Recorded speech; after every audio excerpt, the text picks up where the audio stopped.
What happens when you take the most honest girl in the wizarding world and drop her into a deadly pit of vipers? In the original timeline, Luna Lovegood was the loony heart of Ravenclaw. She was a dreamer, a girl who looked at the stars and saw crumple-horned Snorkax. But in this timeline, the Sorting Hat doesn't see a dreamer. It sees a mind that indexes every detail it touches with surgical precision.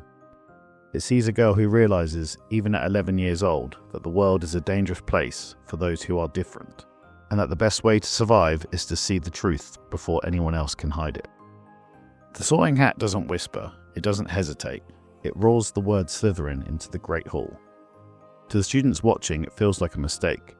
Luna is a pureblood, yes, the daughter of Xenophilius and Pandora Lovegood, but she lacks the razor-sharp edge of the Malfoys or the cold, practiced arrogance of the Greengrasses. She is a pureblood without the pedigree of power. They look at this airy, wide-eyed girl and wonder how she could possibly belong in the House of Ambition.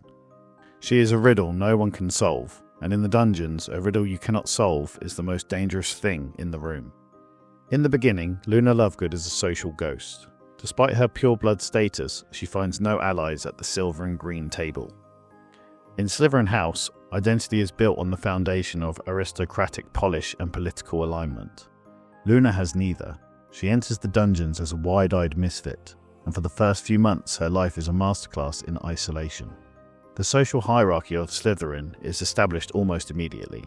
Draco Malfoy and the other children of the Sacred 28 form an iron circle that excludes anyone who doesn't fit their mould. They look at Luna and see a soft target. They don't bully her with hexes, that would imply she is worth the effort of a duel. Instead, they bully her with silence. They look right through her, treating her like a piece of furniture in the common room. But Luna doesn't give them the satisfaction. She realizes very quickly that being an outsider is actually a position of total power. Because no one talks to her, no one guards their tongue around her. She sits in the corners of the common room, her pale eyes drifting over the older students. She begins to notice the patterns of Slytherin life, the way a whispered word in a corner can change a person's social standing by breakfast. To cope with the cold, she retreats into her own unique brand of magic. She puts on her Spectrespecs and discovers something the other students will never see. At 11 years old, Luna begins to perform advanced forensic magic. She begins to see spell trails, neon ribbons of light left behind by every hex, every charm, and every secret passage. To her, the hallway of Hogwarts aren't just stone, they are covered in a glowing neon anatomy. She sees where every secret meeting has happened because she can see the lingering glow of the muffling charms on the doors. She is a witness, building a map of the school's secrets that even the teachers don't know exists.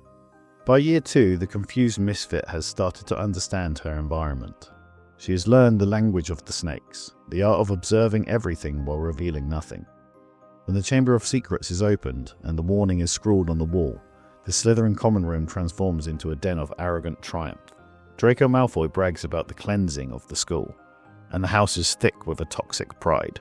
But through her Spectrespecs, Luna sees the lie. While the teachers search for a monster, Luna is searching for the source of the magical noise. Most magic she sees is vibrant, neon blues and shimmering golds, but the magic of the chamber is different. It looks like bleeding ink. It's a thick, vicious residue that seems to swallow the light around it. She follows these inky trails to the scenes of the petrifications. She stands where Mrs. Norris was found, and while everyone else sees an empty corridor, Luna sees a world covered in magical static.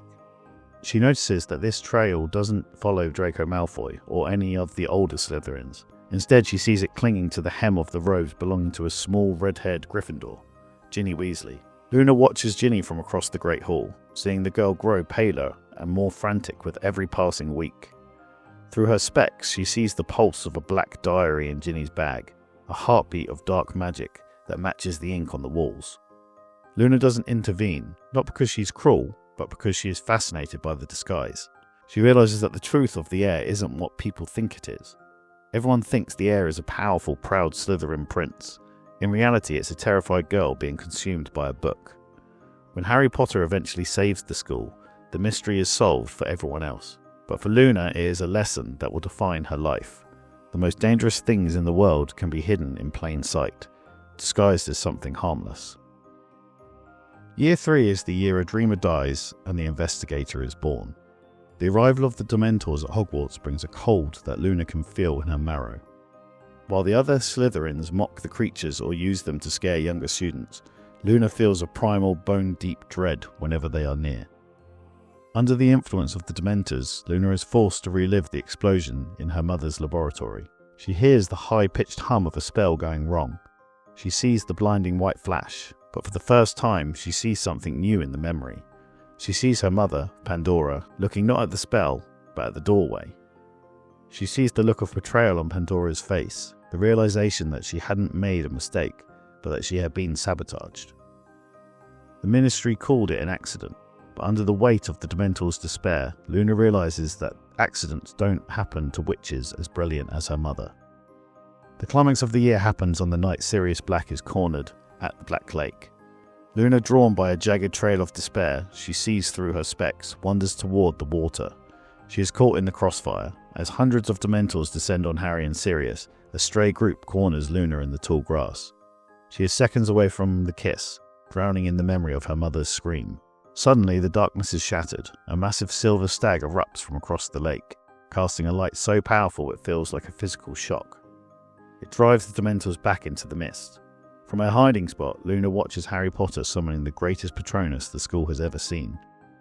Harry has no idea she is there. He is focused on saving himself and the man he thinks is his godfather. But Luna sees everything. She sees the trail of pure light he leaves behind, and she sees the impossible.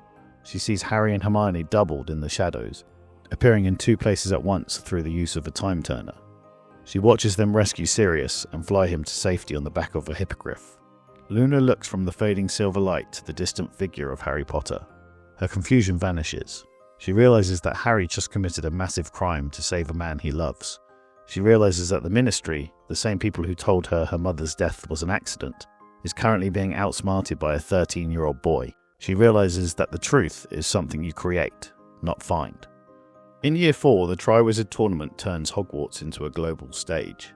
While the rest of the school is distracted by the spectacle, Luna Lovegood is performing a deep state audit of every official who enters the castle. She has perfected the Loony mask, wearing butterbeer cork necklaces and talking about creatures that don't exist to ensure that no one ever suspects her of being a threat. Through her Spectrespecs, she watches the new Defense Against the Dark Arts teacher, Alistair Moody. She doesn't see a war hero, she sees a jagged trail. His magical signature is flickering, constantly restarting every hour when he drinks from his hip flask. She notices a faint sickly green residue clinging to his robes, the same inky essence she saw in Ginny's diary. She realizes he is an imposter, but she doesn't go to Dumbledore. She watches him, realizing that if a Death Eater can live inside Hogwarts for a year without being caught, the Ministry's security is a joke. During the tournament, she overhears a conversation between Moody and the group of the Ministry officials. Her name is whispered, Augustus. It is spoken with a mixture of reverence and fear. Luna goes to the library and digs through old newspaper archives. She finds the photo of Augustus Rookwood, a former unspeakable in the Department of Mysteries who was convicted of being a mole for Voldemort. The year ends from the return from the graveyard. As Harry returns with Cedric Diggory's body, Luna stands at the edge of the crowd. Through her specs, she can see the death trail on Harry, the residue of Prioria Incantatum.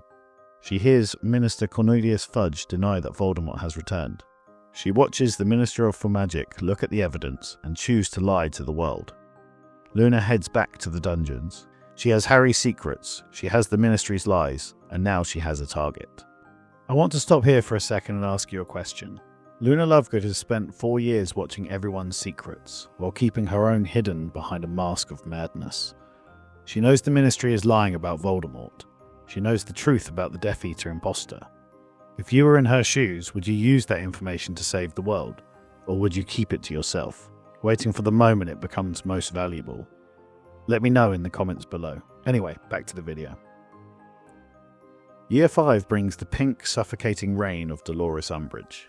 Luna joins the inquisitorial squad, a move that makes her a pariah among the Gryffindors, but it gives her exactly what she needs: the authority to roam the halls and access the restricted Owl Post records. She uses her position to hunt for any correspondence between Umbridge and the Department of Mysteries. The turning point occurs when Harry, using the Marauder's map, tracks Luna to an empty classroom. He expects to find her being bullied for her betrayal of the student body. Instead, he finds the mask slip. Luna isn't humming or talking about Nargles. She has her wand pressed to a student's temple. Her face is cold as the Black Lake. She is performing a precise forbidden memory extraction on a student whose father was a clerk during her mother's accident. When Harry bursts in, accusing her of being a monster, Luna doesn't flinch. She reveals that she saw him at the lake in Year 3. She tells him she knows he rescued a fugitive and that Sirius Black will be back in Azkaban by sunrise, unless Harry never questions her methods again. For the first time, Harry sees the real Luna Lovegood, the girl the Sorting Hat saw. She isn't driven by a desire for a throne or political power, but by a cold, surgical need for the truth. They are no longer just friends, they are accomplices. Harry realizes that while he was learning how to fight a war, Luna was learning how to index the secrets of everyone who fought in it. In Year 6, the atmosphere at Hogwarts shifts from education to paranoia. As the war begins in earnest, Luna isolates herself even further. She watches Dumbledore and Snape with her Spectrespecs, seeing the grey trails of a secret pact between them. She notices that Dumbledore is dying long before the rest of the school does, tracking the blackened curse on his hand as it spreads. She spends her 6th year perfecting her data extraction techniques. She realizes that the castle's ancient stones hold the memories of everything that has ever happened within them. She begins to practice on the portraits and the tapestries, learning how to pull information from inanimate objects. She knows that a change of leadership is coming, and she knows that in the chaos, information will be the only thing left worth saving. She maintains her loony facade to the very end, even as Snape kills Dumbledore on the astronomy tower. While the school weeps, Luna is in the common room, writing down everything she saw through the windows. Year 7 is the darkest period in Hogwarts history.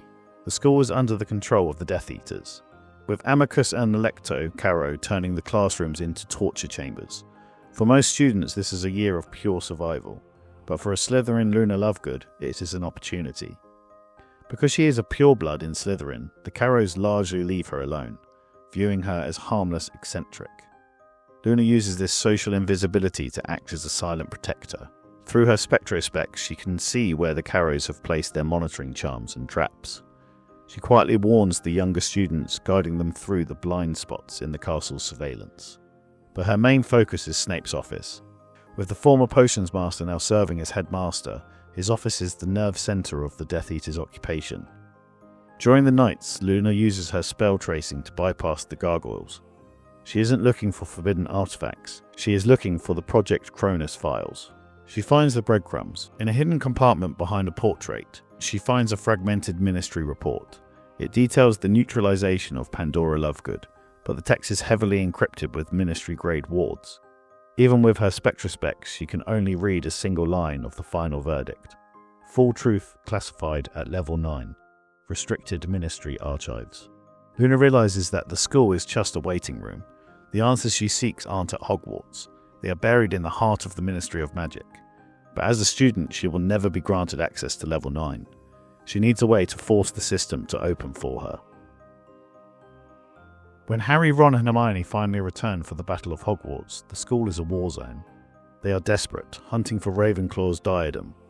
Luna finds them in the smoke-filled corridors, but she doesn't offer a warm welcome. She offers a transaction. She tells Harry she knows where the diadem is, having tracked its ancient blue trail to the Room of Requirement. But she tells him the information comes with a price, a future favour. She doesn't specify what it is. She simply makes Harry swear a magical oath that when the war is over, he will grant her one request, no questions asked. With the sound of giants tearing through the castle walls and his friends dying on the front lines, Harry doesn't hesitate. He swears the oath. Luna gives him the location of the diadem and vanishes into the chaos. While the final battle between Harry and Voldemort rages, Luna performs one last heist, taking every file she can in Snape's office before the castle's wards finally collapse. The war ends, Voldemort is dead, and Harry Potter is the hero of the ages. As the new ministry begins to take shape, Luna calls in her debt. She goes to Harry and reveals her request, the creation of the Department of Unseen Truths, with her as its permanent director.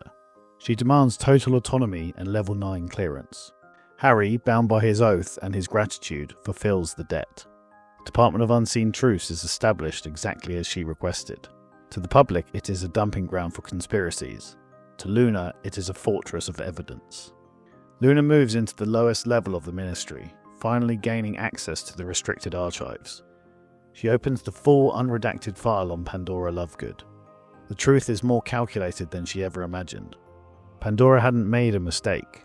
She had discovered that Augustus Rookwood was a mole, and she was preparing to turn him in. To protect his cover, Rookwood had inverted the magical flow of her experiment, turning her research into a lethal trap.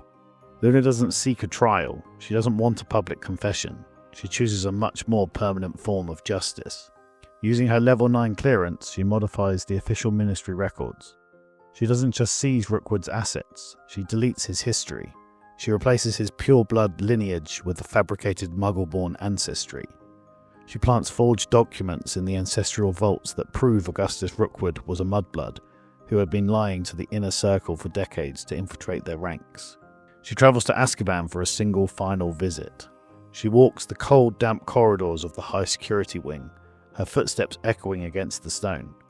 She stops at Rookwood's cell and slides the new official blood status through the bars. She doesn't say a word. She doesn't have to. As she turns to leave, she ensures the neighbouring cells, filled with the very Death Eaters Rookwood once led, hear the truth of his ancestry. Luna walks away as the silence of the prison is shattered by the sound of rattling bars and the feral, hateful roars of the trapped Death Eaters as they descend on the man they now believe to be a traitor to their blood. By the time the guards intervene, there is nothing left of the man who took her mother's life. Luna Lovegood returns to the Ministry. She hums a ditzy tune to herself as she walks through the atrium, wearing a pair of lopsided Spectrespecs and a necklace of butterbeer corks. To the passing clerks, she is just Loony again, a harmless, eccentric girl in the basement. In this timeline, Luna Lovegood spent 7 years building a database of the world's sins while wearing a mask of madness. She isn't a hero, and she isn't a villain. She is the curator of reality. She realized that the truth is a dangerous, chaotic liability that people cannot be trusted with, and so she took the keys to the archive to ensure that the only truth that survives is the one she writes herself. If you enjoyed this dark deep dive into the Department of Unseen Truths, smash that like button and subscribe for more epic if scenarios. What other characters should be sent to the Snake Pit? Let me know in the comments below. And if you missed it, click the video on your screen now to see what would happen if Hermione was sorted into Slytherin. Thanks for watching. See you in the next one.